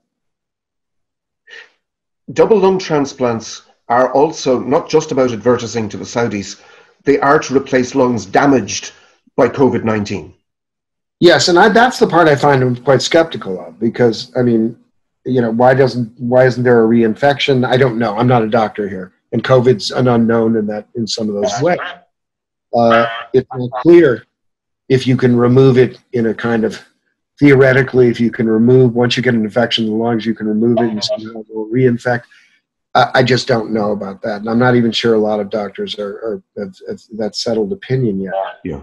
But on the other hand, I'm not one of those people or even activists or anything who comes out and says everything the Chinese do is stupid and they can't even do training well and you'd be crazy to go there. That's not true. I'm missing a spleen. If I wasn't doing human rights and stuff and wasn't scared that, gee, I'd be caught in China getting a new spleen, that would be a real problem, wouldn't it? A little bit would be, yes. Yes, okay. So it's out of the question. But I don't have a spleen. I'd love to get a new spleen. The only country which offers it is China. And as I understand, ISIS used to as well. ISIS briefly went through an organ harvesting phase when it was still around. Yeah. There's the other countries that we suspect of doing this at all, or to some extent North Korea, but I don't think the hotel facilities are very good there. And to some extent Vietnam. Certainly they've been training doctors to do this kind of thing in Vietnam, but I don't know if it's really caught. I want to double back at this point just for 1 minute, because there's something that we've left out, which is the plasticized bodies and the exhibition. I want to briefly touch that. Gunther von Hagen, and he's Gunther von Hagen. Yeah, Gunther von Hagen. A doctor, but not really a doctor. An East German, who rather brilliant guy who came up with this method of plastinating bodies. That's preserving, turning an organ or an entire body into a plasticized object, which could be used at both in exhibition, but was also, these were bought, weren't they, by colleges and universities? All over the world. That's where the biggest monies come from them, though the exhibitions have done really well as well. He started in China, started doing this in a serious way in China. And this was in Liaoning province. And he became very close to the guy named Bo Xilai, who was the mayor at the time. Bo Xilai became a competitor for the presidency of China. Until he was wiped out by an incident. This is a really insidious thing. I mean, basically, the nub of the argument revolves around the fact that he had a... I'm going to actually pull out the book, if you don't mind. I want to get this right. Okay. Yeah, no problem. Okay, so basically... And I just want to make the point while you're looking there, that it is very important to get this right, because Gunther and his sidekick, or his previous sidekick, are very, very well heeled at this point, and can, if they wish, employ a very large battery of very powerful lawyers. Yes, that is absolutely right. Sway, especially Sway Hong-jin, his former assistant, and they both made oodles of money off this. Gunther von Hagen is very ill health, but I think his wife does just fine defending his estate. The point is that hospital number 2 of Dalian Medical University was being used for plastination. Hospital number 2 of Dalian Medical University was being used for organ harvesting. In fact, several Falun Gong practitioners reference it. What was the very first company that von Hagen's opened? It was called Dalian Medical University Plastination. It was literally right there. Okay, so basically the bodies were... And this was intercepted by some enterprising reporters at Der Spiegel, who found the actual emails where his assistant says, we just got some fresh bodies in, the kidneys and liver have already been taken out. And can we go ahead and plastinate? And he said, yeah, because they had to do it when their bodies were fresh. I want to ask you a question here, but given that von Hagen and the other guy, Sway Hong-jin, to colleges and universities right around the world. Yeah. These colleges are now sitting on bodies whose provenance they don't know. That is correct. And one of the problems here has been, and I suggested this in the book, of doing DNA testing, particularly because von Hagen claims he destroyed all his Chinese plastinated bodies, which I don't believe for a minute. He certainly didn't take them away from the universities and so forth, but he claims, at least in the exhibition, he destroyed the Chinese bodies. I don't believe that either, because they take about 4 years to do one of these, to put one of these together, and I just find it kind of hard to believe that he would take something. I mean, this is a very meticulous guy, that he would, as I said, some of the kidneys were missing from some of the exhibitions. And when I went and visited Vienna, we did a press conference about it there. And we demanded that he give us the DNA, or demanded, we asked for the DNA. Yes. We said, we can at least look at the DNA, and so the easiest thing in the world is to rule out the fact that any of these people are Chinese. That's not really hard to do. It would also rule out the possibility ever that any of these people are disappeared Uyghurs, house Christians, Tibetans, or Falun Gong practitioners. Well, we couldn't say about the house Christians, but we could... Well, yes, it would rule all that stuff out, because basically he was claiming there's no Chinese bodies in there anymore. He said there's no Chinese bodies. No Chinese bodies. He claimed that tearfully. He was on ABC, ABC News, or ABC Investigative Program, and he said that. Now, as I say, I really doubt that's true, but it could be true, but there's a way to test it, which is the DNA. Now, one of the things we had a lot of interest in England about this. In fact, one of the doctors who was involved in the Richard III case, finding his body and Leicester, amazing case, right? Underneath that parking lot. Well, they were very interested in this too, but we literally could not get any of the universities, the medical universities, to agree to let us test those parts. Come back to this. No university agreed to DNA test the von Hagen bodies they held, despite the fact that this would rule out that these were murdered prisoners of conscience. You know, there's a tendency which I've been really surprised by over the course of this investigation, which is the tendency of the medical world to circle the wagons. You know, I guess we were all familiar with it, a little more familiar with it these days because of what the WHO has done recently and so forth. This tendency. Well, in January, the WHO was telling us that COVID-19 couldn't be passed from human to human. The Chinese had assured them of that. That's right. And so there's this tendency to sort of circle the wagons and kind of try to defend each other and defend the profession first and foremost. I guess every profession's like that a little bit. Perhaps it's a little worse with doctors because they have special knowledge and they have almost magical power at times, and we depend on them for that. But in this case, it's been really repulsive to see the fact that people, even this man who is not even a doctor and shouldn't be defended, you know, that we can't get to the point where we can at least establish the DNA testing can definitely be done because there's enough of a residue even left in that plastic. Well, just to make it quite clear, colleges and universities in Ireland, United Kingdom, right across the world, are asking students to handle bodies that may be the result of the murder of prisoners of conscience. That's correct.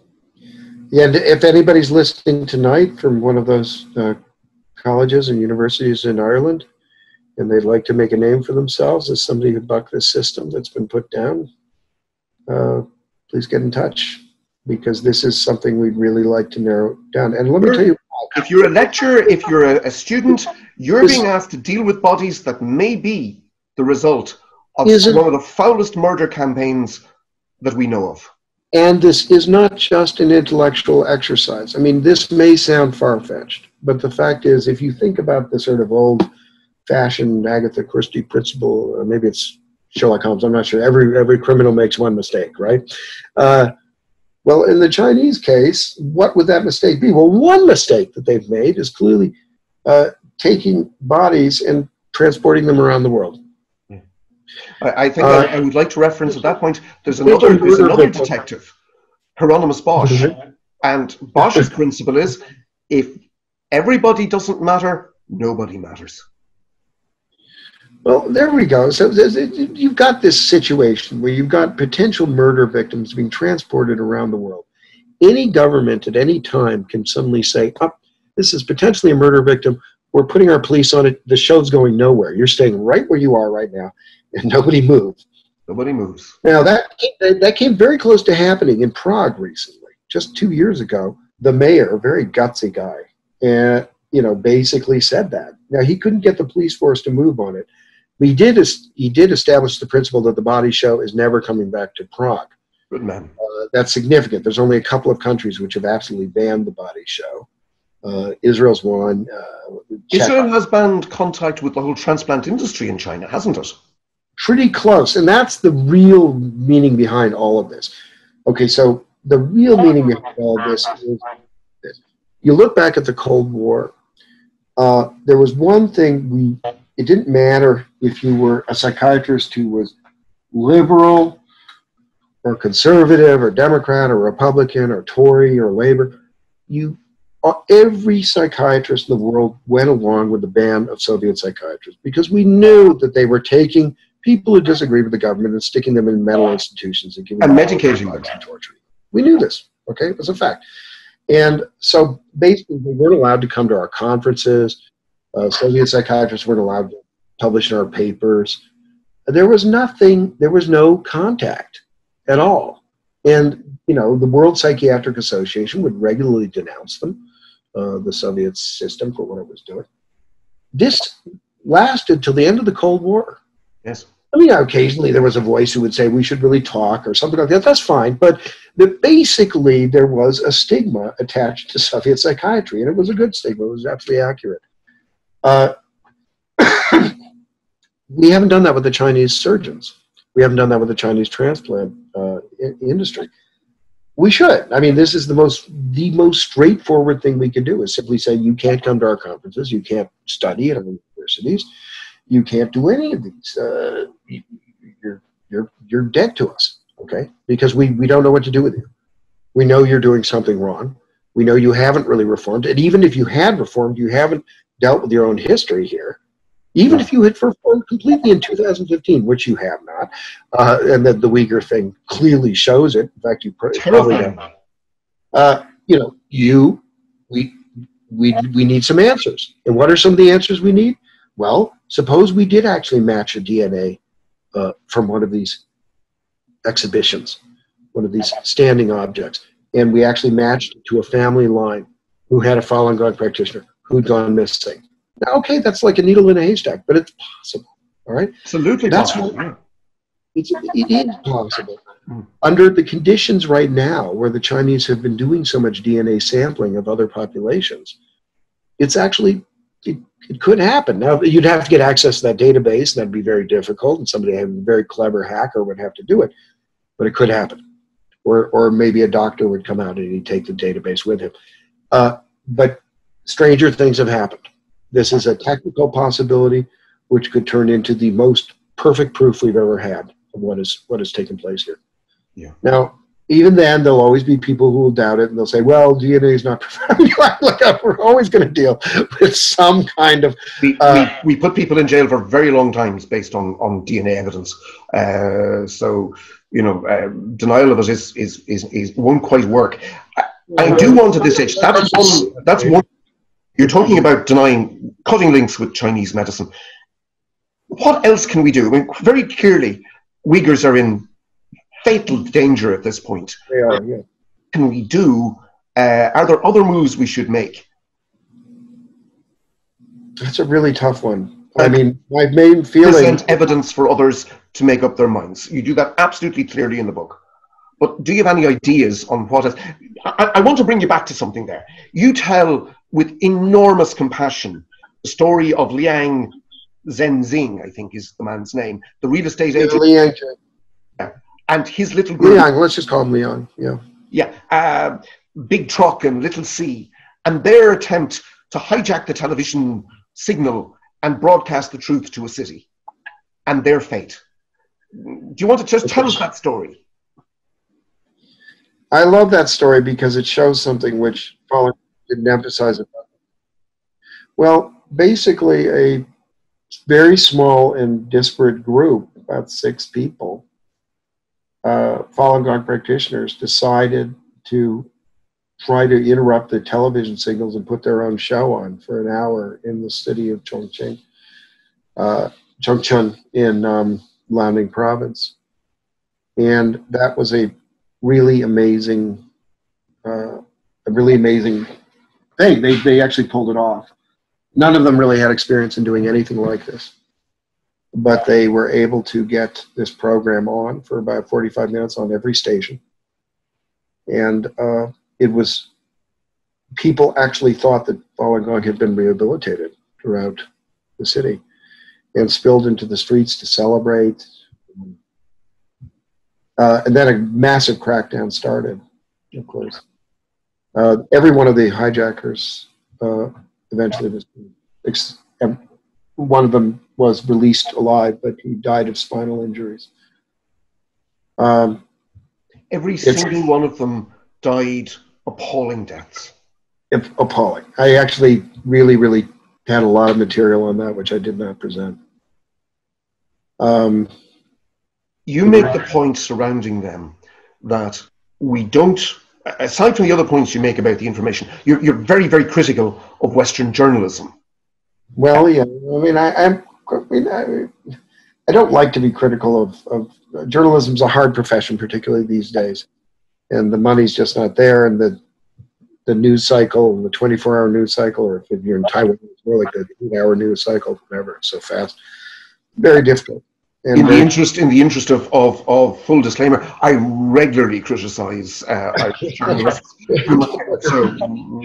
Patty, the point is this. I mean, my wife was pointing this out the other day. There was a terrific story in the Washington Post which was questioning whether this really did come out of the wet markets, okay, and the COVID-19. Yes. And, I've been a kind of a wet market guy myself because I'm very familiar with them. I know the ridiculous things in China sometimes. It's a wonderful cuisine, best cuisine in the world, but I love Chinese food. Eat terrible things occasionally. And, you know, here was this article in the Washington Post saying, well, hang on, there's actually some evidence that this did slip out of a lab, right, of a lab in Wuhan. And the evidence is somewhat compelling, and it wasn't cutting edge, but it was the Washington Post saying it. Yeah. Okay. Now, why is that happening? Well, because the Washington Post has been kicked out of China. That's why they're saying it. So they could finally report the news kind of accurately. You see, why does it take the Washington Post being thrown out of China? Then they can start finally putting together. That's been the problem all along. You know, one of the Washington Post previous reporters, for example, a guy named Simon Denyer, you know, we were having conversations. I was saying you should really do stories in the organ harvesting. And he was like, Ethan, well, let me ask you a question. Why haven't any of these Falun Gong or Uyghurs shown up and knocked on my door? And I didn't even know how to answer him. I was like, because you're white? I mean, because you're being watched? Because they don't want to die? They don't want their families? They want their wife to be raped? I mean, what do you want me to say? I mean, I didn't say any of that. I was just so appalled. He's living in a police state. He's living in a police state, and he asks that question. That's what I thought. I was just like, I mean, I didn't have to ask that question when I was in China. Why aren't people coming to me? It's like, of course they're not coming to me. Look at me. Why would you come to me? I mean, you'd be crazy. Right? You go to anyone. You live in a police state. You're glad that you got out alive. The only question I have is, how stupid is he? Well, I don't know. I mean, look at this guy's a very smart reporter apparently in India, but he wasn't so hot in Beijing. Okay, but you know, he was a good reporter in India, a good India hand. Now he's in Japan or something. I don't know. The point is, you know, you're not going to be Japan. Maybe lots of things, but you're not going to end up in a small cell with. No, you're not.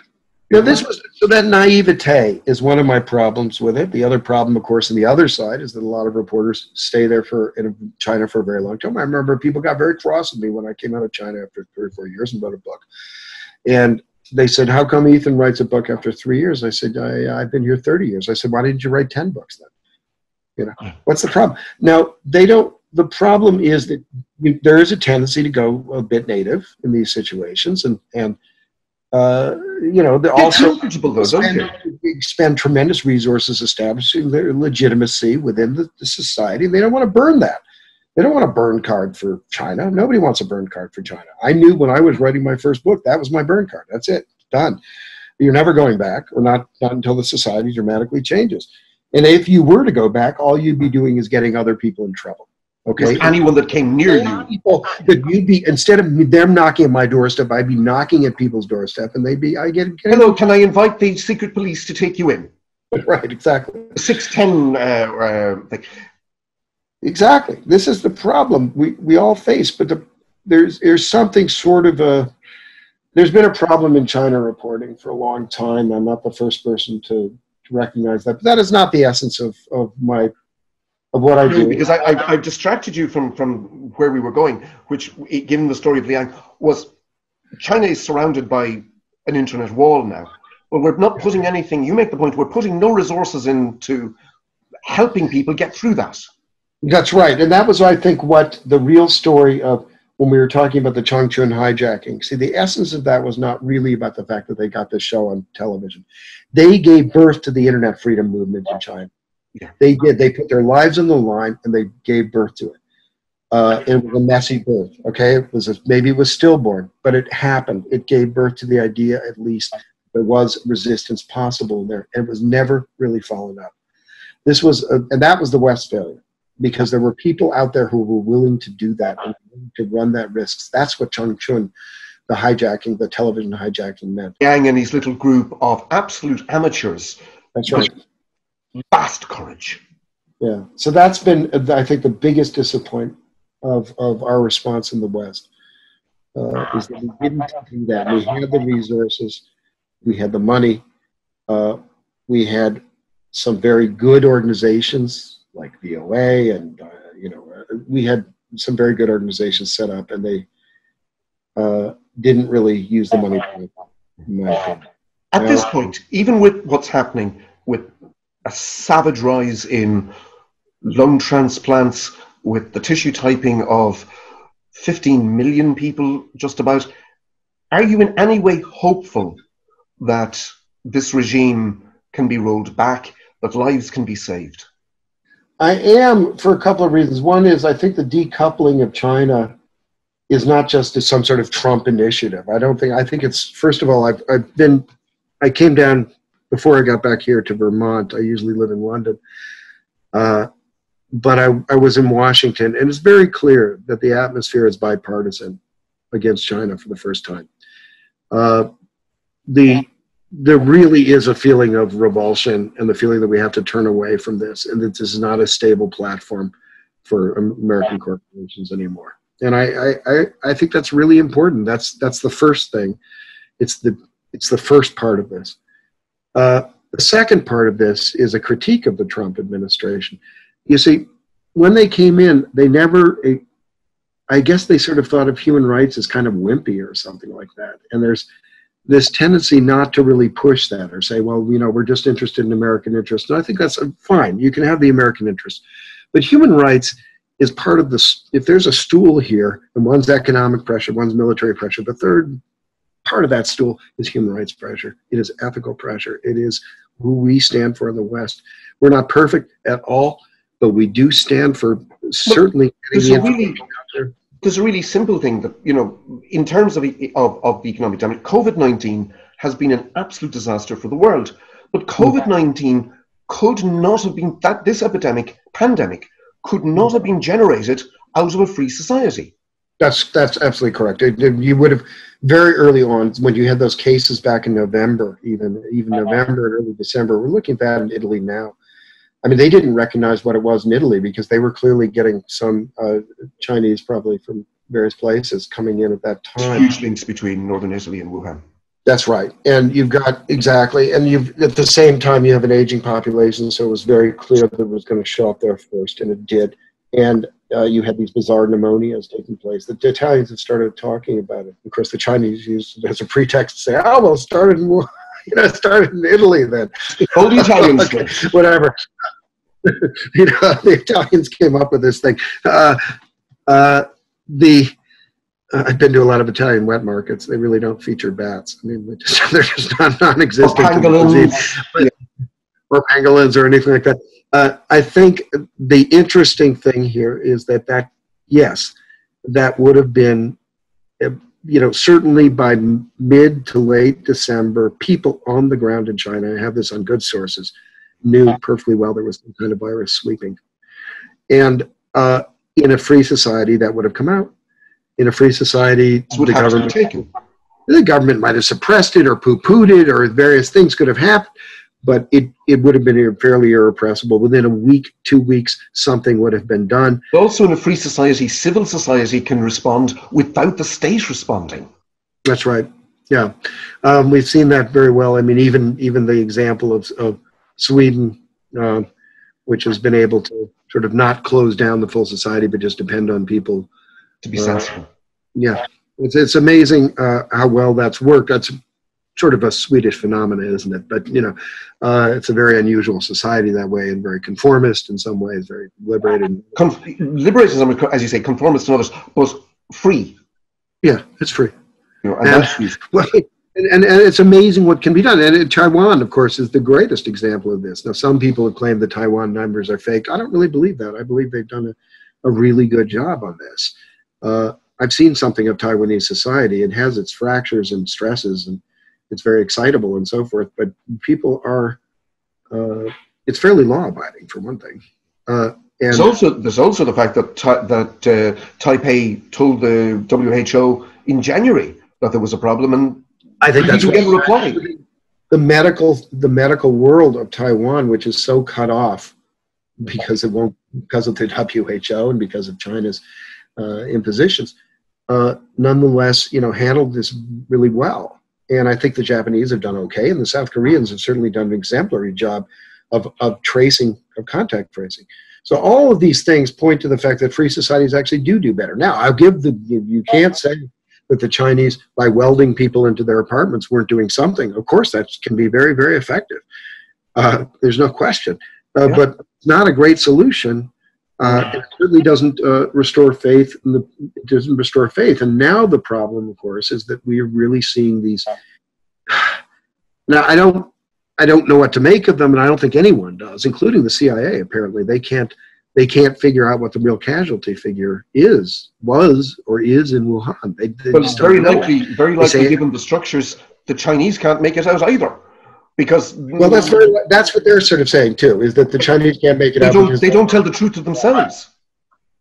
Local officials are lying. Now, the similar thing, this is where you get back into organ harvesting, because this is going to continue for a while. And I mean, probably till the day when we can print these things out, print out organs or breed them from pigs or something, which is not that far away. We're going to be dealing with this problem, and this problem particularly of the average Uyghur or Falun Gong out there who could be worth $500,000. When you're dealing with that, I mean, the incentive, the perverse incentive to put these people aside, to kill them, to put them in captivity first, to put them in that helpless position, it's just so strong. I mean, you know, the Nazis could never figure out what to do with Jews. I mean, they take the Jews and gypsies, they take the gold's fillings and they take some of the hair and this and that and try to make them into soap. I mean, there were these various things, but mostly they certainly take their money or jewels or whatever, and their whatever was in their suitcases. But that's it. They never managed to monetize death in the same way as the Chinese state. No, they really didn't. No, they really didn't. And this is what is distinguishing this thing. Is that it's both a state, it's got the state-run imperative of destroying the enemies, destroying the other. In the case of the Uyghurs, it's not even enemies exactly, it's more of a racial thing. That's very clear from the rape rate, which is extremely high, and particularly vicious in these camps. And I intend to talk about it. I've got a new book in the works, and it's going to have some, you thought this last one, this is really just incredibly shocking stories. I mean, I have a hard time with them myself. But it's, I've been able to document this, and at any rate, you can see, so there's the state-run imperative and there's a capitalist imperative. It's a wonderful combination of precisely where China is, isn't it? A kind of a statist, capitalist, fascist mix-up. Yeah, it's a real jumble, isn't it? I don't know, and as for solutions, I've told you the key one, I think, is that the medical world rejecting that is a bigger one than people realize, because once the Chinese are very, very involved, they really, really do see this as they don't see their transplant industry as a growth industry. They see pharmaceuticals as their growth industry. That's the pillar industry. That's where they're supposed to make the money. They're the ones who are supposed to come out with a COVID-19 cure and do it quicker than anybody else, have it in circulation, right? And then be able to say, yeah, and take Huawei 5G while you're at it, right? Ironically, and here's the vaccine. That's their deal. That's what they're supposed to do. What is preventing them from dominating the world in terms of pharmaceuticals? Organ harvesting. I mean, it's really because you have to have confidence in the country which is doing this. If that country is constantly lying, it's lying about COVID-19, it's lying about its organ harvesting, it's lying about, it's lying about the experiments that they're doing, you will never achieve that. You will never achieve the proper place for China is to be the leader, and to some extent, of pharmaceuticals. I mean, they've got the brains, they've got the manpower, they've got it, but they can't do it because of the immediate greed and because of the politics of the situation. And ironically, we include China in world medicine. They're a member of the WHO, and we kick out Taiwan. That's right. And now I think the WHO will fall for this, but I hope so, because they really deserve it. They had one job, and that was to identify whether this thing was infectious from human to human and whether it was deadly. And that wasn't a hard call. It was they listened to the Chinese. Yes. They listened to the Chinese, and they parroted what the Chinese said. That was an incredibly dangerous and stupid mistake. And it really has led to a financial disaster all over the world.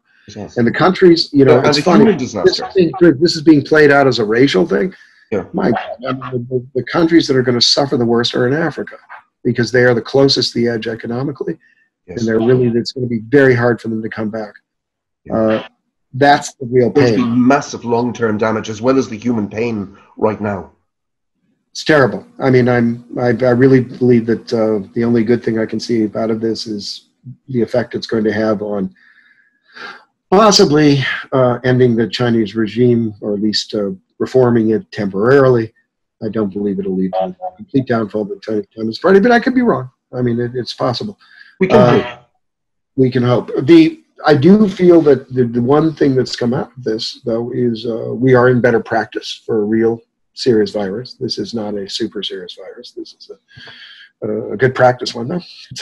Good practice for when the worst pandemic comes. That's right. Ethan Gutmann, it has been an absolute pleasure. You've given me and our listeners not just several hours of your time, but an enormous amount to think about.